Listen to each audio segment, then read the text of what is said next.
কবিত্বইহে কৰে একত্ৰ। কবিত্ব প্ৰেম প্ৰজ্ঞা সাধন সংযম অধ্যৱসায় বিধৌত সৰ্বাংগ সুন্দৰ সৰ্বকলা গুণ সমৃদ্ধ নৱসৃষ্টি চনিত অন্তৰ আত্মাৰ অমৃতময় অতল অনাবিল অকুণ্ঠ অময়া অমৰ চন্দ্ৰ। অন্তৰ আত্মাৰ অমৃতময় অতল অনাবিল অকুণ্ঠ অময়া অমৰ চন্দ্ৰ। নৱৰস ক্ষিক্ত ৰাগ বিদগ্ধ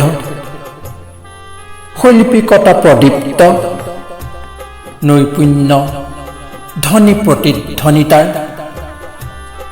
প্ৰতিধ্বনিতাৰ মনস্বী তেজস্বী মহিমাময়ী মাধুৰ্যমণ্ডিত।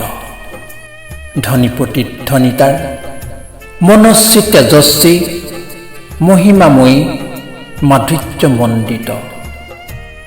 যাৰ সাধন কীৰ্তন ভজন শ্ৰৱণ স্মৰণ অবিহনে জীৱন নহয় সুন্দৰ, নহয় পৰিপূৰ্ণ। আত্মাও নহয় মুক্ত, নহয় অনমিত্ৰ। যাৰ সাধন কীৰ্তন ভজন শ্ৰৱণ স্মৰণ অবিহনে জীৱন নহয় সুন্দৰ, নহয় পৰিপূৰ্ণ। আত্মাও নহয় মুক্ত, নহয় অনমিত্ৰ। আত্মাও নহয় মুক্ত, নহয় অনমিত্ৰ। কবিত্বইহে শিক্ষা দীক্ষা প্ৰেম প্ৰজ্ঞা সূৰ্য বীৰ্য ধৈৰ্য সাৰল্যতাৰে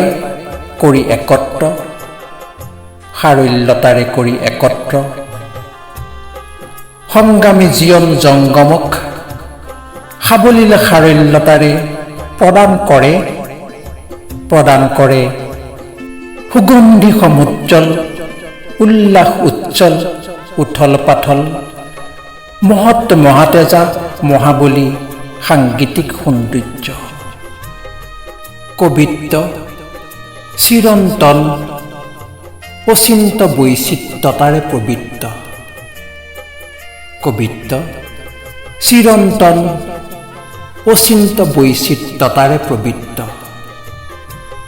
যদিও অসাধ্য নিত্য আৰাধ্য। যদিও অসাধ্য নিত্য আৰাধ্য। কৰিলেই অতুল্য প্ৰেমপূৰ্ণ প্ৰগাঢ় স্পৰ্শ জীৱনক কৰি তোলে ৰূপে ৰসে গন্ধে অনন্য মাধুৰ্যৰে প্ৰদীপ্ত। কৰিলেই অতুল্য প্ৰেমপূৰ্ণ প্ৰগাঢ় স্পৰ্শ জীৱনক কৰি তোলে ৰূপে ৰসে গন্ধে অনন্য মাধুৰ্যৰে প্ৰদীপ্ত। কবিত্ব প্ৰেম প্ৰজ্ঞা সাধন সংযম অধ্যৱসায় বিধৌত সৰ্বাংগ সুন্দৰ সৰ্বকলা গুণ সমৃদ্ধ নৱসৃষ্টি চনিত অন্তৰ আত্মাৰ অমৃতময় অতল অনাবিল অকুণ্ঠ অময়া অমৰ চন্দ্ৰ। অন্তৰ আত্মাৰ অমৃতময় অতল অনাবিল অকুণ্ঠ অময়া অমৰ চন্দ্ৰ। ৰচনা আবৃত্তি আৰু অলংকৰণ প্ৰণৱ ৰঞ্জন শইকীয়া।